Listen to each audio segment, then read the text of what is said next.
ఐగుప్తు దేశం బానిసత్వం యొక్క చీకటి రాత్రి గుండెల్లో భయం నిండిన సమయం. సుమారు క్రీస్తు పూర్వం 1400 సంవత్సరాల చుట్టుపక్కల యూదా సాంప్రదాయ ప్రకారం ఆదార్ నెల 7వ తేదీ ఒక బాలుడు జన్మించాడు. ఆయన పేరు మోషే. నీటి నుంచి లాగబడినవాడు అని అర్థం. ఆయన తండ్రి అమ్రాము లేవీ గోత్రానికి చెందినవాడు. కోహాతు కుమారుడు, లేవీ మనవడు.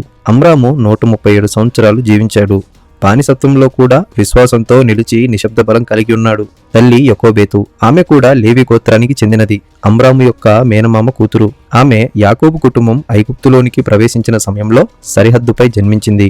వృద్ధాపంలో కూడా 3 అద్భుత పిల్లలకు జన్మనిచ్చింది. అందరూ ప్రవక్తలు. మొదటి సంతానం మిరియాము. మోషేకు 10 నుంచి 12 సంవత్సరాలు పెద్దది. ప్రవక్తి, ధైర్యవంతురాలు. తరువాత అహరోను. మోషేకు 3 సంవత్సరాలు పెద్దవాడు.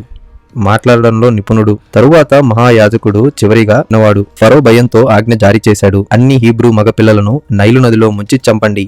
ఇజ్రాయేలీల సంఖ్య పెరుగుతుందని భయపడ్డాడు. కానీ యకోబేతు తన బిడ్డను చూసి ఆయన చాలా మంచివాడు అని గ్రహించింది.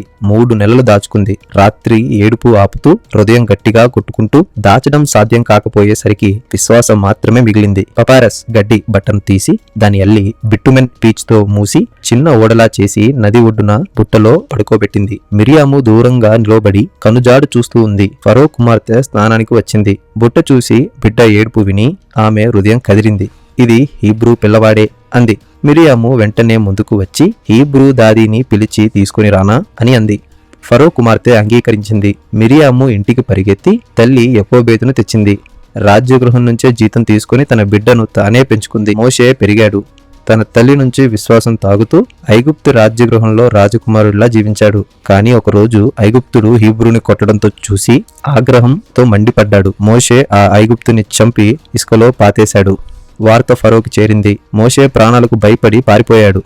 మిద్యాం అరణ్యంలో 40 సంవత్సరాలు గొర్రెల కాపరిగా జీవించాడు. ఈత్రో కుమార్తె సిపోరాతో వివాహం చేసుకుని కొరోష్ము, ఎలియాజరు అనే 2 కుమారుల్ని కన్నాడు. కానీ దేవుడు మర్చిపోలేదు. ఒకరోజు మండుతున్న పొగ, ఆలయం లేకుండా మండుతున్న పొద చూసి దేవుడు మాట్లాడాడు. మోషే, మోషే, నీ ప్రజలు ఏడుపు విన్నాను. వెళ్ళి ఫరోను ఎదుర్కో, నా జనాన్ని విడిపించు. భయంతో వణికిన మోషే అహరోనుతో కలిసి ఫరో ముందుకు వెళ్ళాడు. 10 భయంకర తెగుళ్లు. ఎర్ర సముద్రం చీలిపోయింది. ఇజ్రాయేలీలు ఎండిన నేలపై దాటారు.